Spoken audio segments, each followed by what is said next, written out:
From the New York Times, I'm Michael Barbaro. This is The Daily.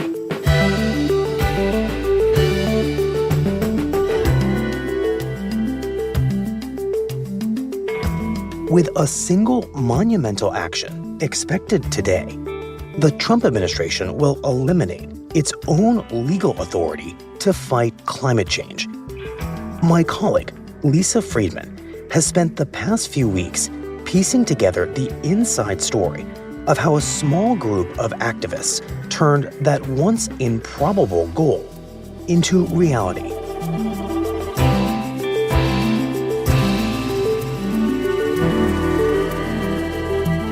It's Thursday, February 12th.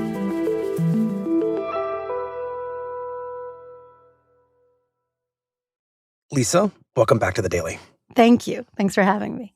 So over the summer, Lisa, you broke the story that the Trump administration was planning to roll back the legal basis for the entire government's ability to regulate greenhouse gases.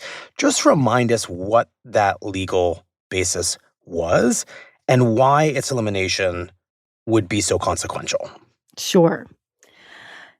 It's called the endangerment finding, and you can think of it like the spine of America's ability to regulate climate pollutants. Congress never explicitly told the EPA that it could regulate planet warming emissions. But in 2007, the Supreme Court ruled in a landmark ruling, it's called Massachusetts versus EPA, that greenhouse gases qualify as pollutants under the law. And because EPA is required to set limits, required to regulate damaging pollutants, the court told the agency, you need to determine whether these greenhouse gases, carbon dioxide, methane, others, whether they endanger health and welfare. Mm-hmm. 2 years later, the EPA, citing a massive body of scientific evidence, came out with what is now called the endangerment finding, that 6 greenhouse gases do pose a danger to public health and the environment. And therefore should be regulated. So if you think of the endangerment finding as the spine, that is what has allowed for regulations on carbon emissions from automobiles, from power plant smokestacks, methane from oil and gas well leaks. And if you repeal the endangerment finding, as the Trump administration is about to do, then there is no basis, there's no legal basis or scientific basis for regulating greenhouse gas emissions in the United States. The government essentially gives up its authority. And not to mix metaphors, but when the endangerment finding goes away, all of these regulations that stem from it fall like a house of cards. Right. And during our first conversation, when you first explained all this to our listeners, Lisa, you had told me that the efforts to eliminate the endangerment finding and to fundamentally defang the legal framework behind how we regulate greenhouse gases, all of that had unfolded behind closed doors. It was very hard to understand how it had happened and who was involved in it. But now, all these months later, you have reporting on what exactly that behind-the-scenes effort looked like, and notably who was doing this behind-the-scenes work. So tell us about what you found. So it was pretty stunning to see how quickly and comprehensively the Trump administration moved to reverse the endangerment finding. As soon as President Trump got into office, it was one of the early moves in January 2025 to tell the EPA to make a ruling on whether to reconsider this finding. And what our reporting showed was this wasn't just an accident. This wasn't just years of persistence coming to fruition. That happens sometimes in Washington. This was made possible by a very small group of highly trained conservative lawyers who had spent years working in secret to prepare for the moment when a Republican president could obliterate the government's ability to regulate climate change. So who are these people, these conservative lawyers you're talking about? It really starts with 2 people, Mandy Gunasekara and Jonathan Brightbill. The Green New Deal is not a serious proposal. It reads like Karl Marx's Christmas list and is a Soviet-style central planning document calling for a government takeover of the agricultural, transportation, housing, and healthcare sectors. Gunasekara has a very long history fighting climate policies, not climate change, climate policies. She used to work for Senator Jim Inhofe, who wrote a book called The Greatest Hoax, The Global Warming Conspiracy. In case we have forgotten, because we keep hearing that 2014 has been the warmest year on record, I asked the chair, you know what this is? It's a snowball. And he one day threw a snowball on the Senate floor in February to prove that climate change was not a thing. And that's just from outside here. So it's very, very cold out, very unseasonal. So here, Mr. President, catch this.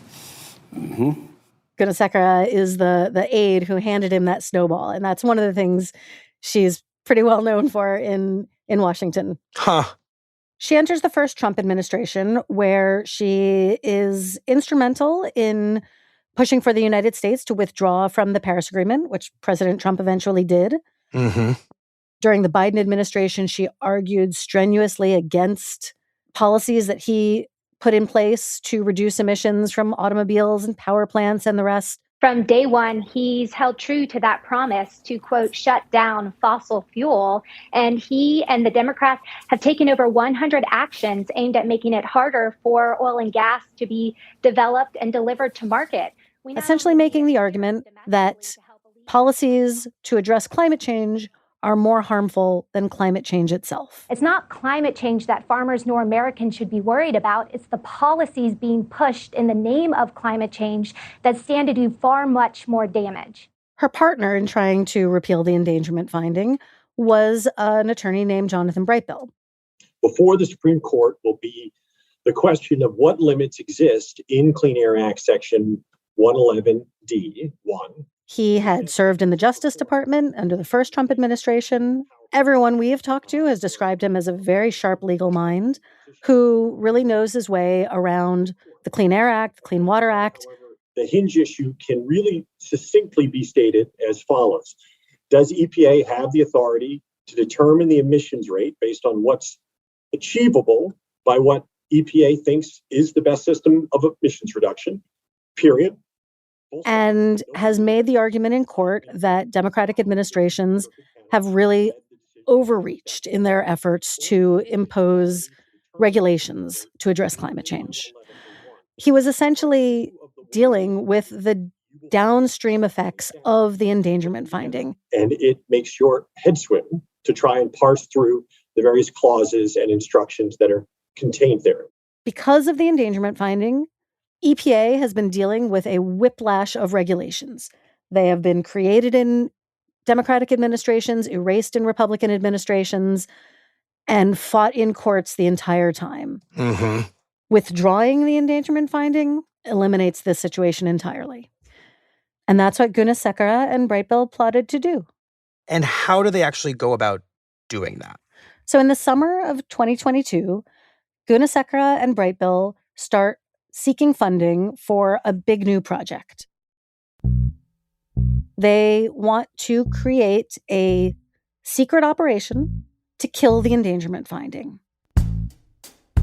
They pitched conservative organizations. They asked for about $2 million for the ability to work on scientific studies and research from scientists who disagree with the mainstream science. They would start laying out the legal case for repealing the endangerment finding. All of these things were things that could be used by a next Republican president, they hoped Donald Trump, on day one. They did eventually receive funding from a conservative organization, the Heritage Foundation. The Heritage Foundation would go on to lead Project 2025, the blueprint for the next Republican president, and Mandy Gunasekara wrote the EPA chapter for Project 2025. So these two lawyers, Gunasekara and Brightbill, they are ensuring that this cause of rolling back environmental regulations, of going after the endangerment finding, that it gets taken up by a major conservative think tank in Heritage with a ton of influence in Republican politics. Exactly right. Then in tandem, we have two other lawyers, much more high-profile figures, who are working in their own right to bring down the endangerment finding. And who is that? Russ Vogt and Jeff Clark. Much better known. Much better known figures. Russell Vogt, as we know, during the Biden years, starts a think tank of his own, the Center for Renewing America, where they were keeping the MAGA movement alive. Mm-hmm. Jeff Clark has been in the fight against the endangerment finding for decades. EPA, it seems to me, is too big. It's bloated on stimulus money, and it seems hell-bent on expansion. Before there ever was an endangerment finding, he went to court to argue that the EPA doesn't have and shouldn't have the legal authority to address greenhouse gases. It doesn't matter to EPA if it's absurd, if its regulations are going to lead to absurd consequences that inflict massive harm on the national economy. He loses that. And that, from everything we have been told, is really a motivating factor for years with Jeff Clark, what he sees as righting a wrong. Of course, the other thing Jeff Clark is known for, and I think a lot of our listeners will remember this, is that at the end of the first Trump term, he emerges from deep within the Justice Department as an ally of President Trump in trying to overturn the 2020 election, so much so that Trump briefly considers making him the acting attorney general. And that so scares people at the Department of Justice that many of them threaten to quit if it happens. President backs down. But Clark becomes known as a major election denier. That's right. And so by late 2022, 2023, Jeff Clark and Russ Vogt are ensconced in a row house in Capitol Hill that Vogt had complained was infested with pigeons, and drafting executive orders for a new president to use to eliminate climate protections. And then at the same time, Gunasekara and Brightbill are collecting what they have called an arsenal of information to support the repeal of the endangerment finding. Sure enough, President Trump wins the presidency. 3 out of 4 of the people that we're talking about here, Brightbill, Clark, and Vogt, go back into the administration and are able to hand the president a very clear roadmap for the biggest climate deregulation in American history. And that's what's being followed right now.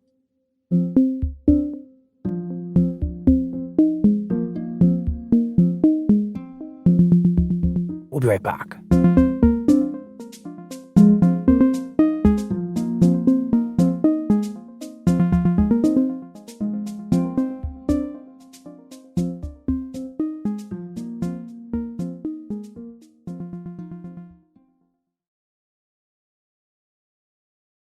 So, Lisa, once a bunch of these advocates of repealing the endangerment finding end up inside the White House and in a position to actually repeal it, what's the technical case, what's the legal case that they make to try to do that? So remember I told you that the Obama administration wrote the endangerment finding because the Supreme Court said in order to regulate these gases, you need to determine that these are harmful to human health and the environment. Mm-hmm. So now this administration, the Trump administration, is looking at that finding and they're saying the science that you used is something we don't agree with. And they're saying the legal rationale is problematic. So start with the science. Why do they dispute the science, and is it compelling? So they have made the case that the predictions that were made about the impacts of climate change back in 2009 were too pessimistic. Their evidence to support that claim is a report that 5 handpicked climate contrarians wrote in secret for the Department of Energy last year. It was designed to support the repeal of the endangerment finding, and no surprise to anyone, the conclusion was that climate change threats have been overblown. Interesting. And what multitudes of scientists have told us are 2 things. Yeah, the planet is better off than what was predicted in 2009 because the international community has acted, not enough, not fast enough, but has done work towards reducing emissions. But what's also true is that every bit of emissions that enters the atmosphere leads to more warming, which leads to more health impacts and all of the things that we know continue to endanger human health and the environment. Scientists say that that research is even more ironclad today than it was in 2009. Then there's the Trump administration's legal arguments for repealing the endangerment finding. There's a couple. Take a step back. The endangerment finding, that flowed from a law, the 1970 Clean Air Act. This EPA is arguing that the Clean Air Act only allows EPA to regulate what it calls local and regional pollutants, things like soot from industrial sources, factories, power plants, stuff that's really bad when you breathe it in. Mm-hmm. Greenhouse gas emissions don't work that way. Carbon dioxide, methane, all these gases, they disperse into the atmosphere. They trap heat. They linger from decades to centuries and alter the climate. So this EPA is making the argument that it just does not have the legal authority to deal with those kinds of, let's call them global pollutants. Interesting. So their argument is that the endangerment finding misunderstands the Clean Air Act and thinks that you can regulate greenhouse gases that by definition are not local. They end up in the sky. They end up far from their original source. And therefore, the endangerment finding is not legally sound. Exactly. Do lawyers agree with that argument? They're mixed. I mean, there are some conservative lawyers who think that the EPA has a really good case to make. Environmental attorneys that we've spoken to have said that the George W. Bush administration made similar arguments to defend its decision not to issue an endangerment finding and lost. But there's another argument that's linked. Mm-hmm. Since 2009, the Supreme Court has repeatedly ruled against environmental regulations that require big transformational changes to industry and the economy. And so the Trump administration is saying, based on that new legal landscape and the fact that so many of the regulations that have stemmed from the endangerment finding require, in their view, sweeping technology, economic changes, they're arguing that the source, the endangerment finding, should be overturned. Fascinating. If so many regulations that flow from the endangerment finding eventually get struck down by the Supreme Court, then the fruit of those regulations, the finding itself, should itself be seen as illegal. Unless Congress explicitly gives the EPA authority to regulate greenhouse gas emissions, which after decades they have never done. And this Congress is very unlikely to ever give it that power. Definitely not. Okay, so now that we understand the Trump administration's arguments here, just explain how they're going to turn those arguments into the end of the endangerment finding. What do we expect the administration to do to end the finding? So what we expect is on Thursday, the administrator of the EPA, Lee Zeldin, who has said that he plans to drive a dagger through the heart of the climate change religion, his words, will announce the end of the endangerment finding. But it's not the end of the story. Meaning? Environmental groups, states are going to immediately sue. And this will be played out in the courts over the next several years.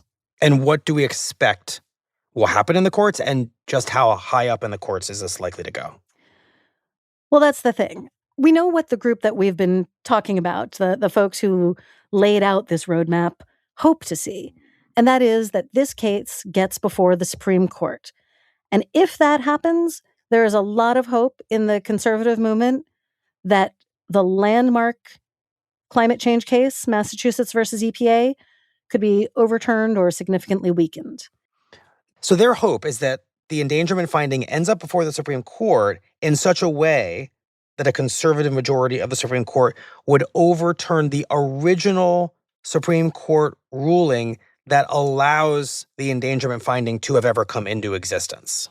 You hit the nail on the head. And if that happens, a future president would not be able to reinstate regulations addressing greenhouse gas emissions unless and until Congress explicitly said, go do that. And let's presume for just a moment, Lisa, that our legal system does allow the endangerment finding to go away. I want to talk about the repercussions of that on the environment, on industry, and let's just start with the impact on industry that now operates under these regulations that I presume suddenly would start to go away. Well, one thing that industry would get is the certainty that it has said it always wants, right? It would know that it would not face what has been a decade and a half of whiplash. Democrats come in and start to regulate power plants and automobiles and the rest, and then a Republican administration comes in and removes or weakens them. Mm-hmm. There would be a new playing field, and it would not include regulatory restrictions. So the question is, will this lead to industries polluting more? Right. And yeah, we don't know. I mean, it is certainly possible that because companies have already put billions of dollars into clean technology, whether it's for EVs or pollution controls in power plants, that they will continue to do so. There's also public pressure, and companies very much care about how they are seen and whether they are stepping up to a challenge like climate change. But the reality is, left completely unshackled, as this EPA is about to do, we don't really know how industry will react. Well, given that uncertainty, what would the elimination of the endangerment finding mean for the environment and for climate change writ large? Is that suddenly now pretty much in the hands of industry? It's such a hard question to answer. I mean, yes. And part of the reason why is that the Trump administration has already pretty effectively restricted some of the things that states can do to address climate change on their own. Like what? California is the only state in the country that can set more stringent environmental regulations than the federal government. It needs a waiver to do that. California tried to set even stricter automobile emissions rules. They had a plan to eliminate the sales of combustion engine vehicles, in the next decade or so. But the Trump administration and Congress rescinded that waiver. I can't see California getting another waiver, at least during the next 3 years. Mm-hmm. So that really ties the hands of not just California, but other like-minded states that might want to do something very ambitious on automobiles. So in the absence of major new state regulation and a federal government that doesn't want to regulate most of these greenhouse emissions at all, what do scientists say that the world starts to look like? Scientists are worried. I mean, the United States is the largest historic emitter of climate change. It's the second largest annual emitter of carbon pollution and greenhouse gases. If the U.S. is not doing its part, a lot of countries could start to wonder, why should they? And the most important is China. And that's the big fear that a lot have relayed to me. If the United States is successful in not just failing to reduce its own emissions, but convincing other countries that they don't need to either, scientists feel that could have a really dangerous domino effect for the planet. And where do those dominoes eventually fall? I mean, they fall in more severe rising temperatures and more droughts and hotter droughts, more frequent and severe wildfires, rising sea levels from melting glaciers that are threatening coastal communities. These kinds of changes also directly damage human health, scientists tell us. They damage food security, water supplies. They lead to an increase in vector-borne diseases, Lyme disease, dengue. There's a whole sweeping landscape of impacts that scientists are warning will get worse if emissions continue to go up.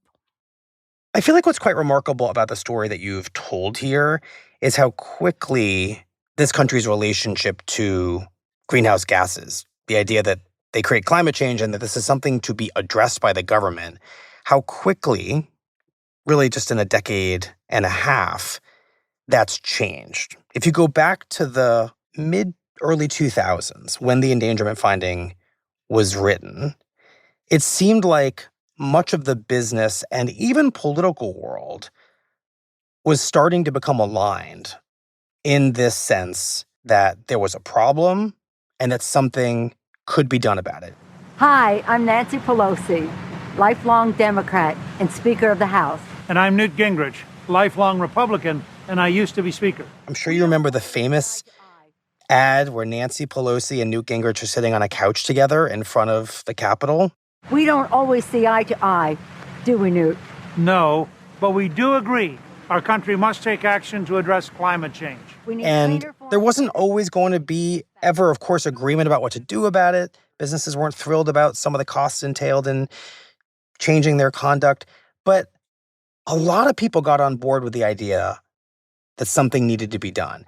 And yet, as you've explained here, a very persistent group of ideologically aligned climate change skeptics kept at it through Republican and Democratic presidencies and have succeeded in making their view, which isn't necessarily the nation's view, become the government's official policy. And that's something to behold.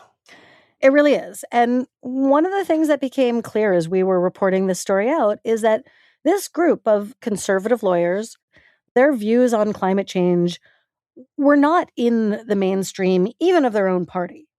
But they were persistent, and they did an enormous amount of planning. And that persistence paid off in the form of President Trump, who, we all know his views on climate change, calls it a hoax, calls it a scam. And when President Trump was elected, these two forces joined, and they were ready to get this anti-climate agenda done. And later today, when the endangerment finding is repealed, it will be, in the words of one climate contrarian, total victory for their cause.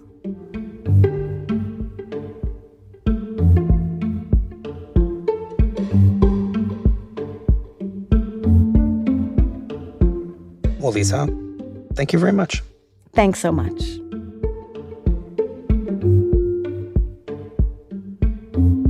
We'll be right back.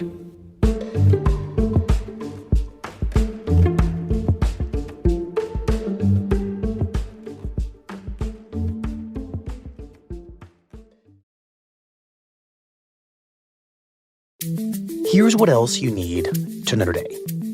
On Wednesday, the mystery surrounding the federal government's decision to abruptly shut down the airspace around El Paso, Texas, originally for 10 days, appeared to be solved. The Times reports that the closure was announced after officials from U.S. Customs and Border Protection decided to try out a new anti-drone laser technology in order to shoot at what they believed was a drone from Mexican drug cartels. But the Border Protection officials failed to give officials from the Federal Aviation Administration enough time to assess the risks of the new technology on commercial planes. That prompted the FAA to shut down the airspace before quickly reversing their own decision. And how many of Epstein's co-conspirators have you indicted? How many perpetrators are you even investigating? First, you showed it. I find it. How many have you indicted? Excuse me. I'm going to answer the question. Answer my question. No, I'm going to answer the question the way I want to answer the question. No, during a combative hearing on Wednesday, Democratic members of Congress sharply criticized Attorney General Pam Bondi for her department's handling of documents related to Jeffrey Epstein and her repeated efforts to prosecute enemies of the president. You've turned the People's Department of Justice into Trump's instrument of revenge. Trump orders up prosecutions like pizza, and you deliver every time. He tells you to go after James Comey, Letitia James, Lisa Cook. Bondi forcefully defended her actions, frequently interrupted lawmakers, and at times insulted them, as she did to Representative Jamie Raskin of Maryland when he instructed Bondi to stop filibustering in response to questions from Democrats. And I told you about that, Attorney General, before you started. You don't tell me. Yeah, I did tell you because we saw what you did in the Senate. You're a lawyer, not even a lawyer. Committee will be in order.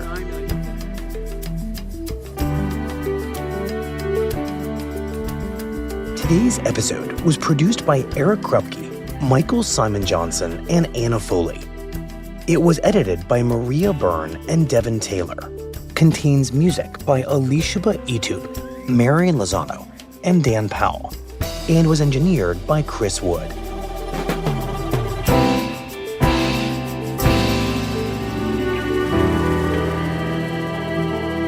That's it for the Daily. I'm Michael Barbaro. See you tomorrow.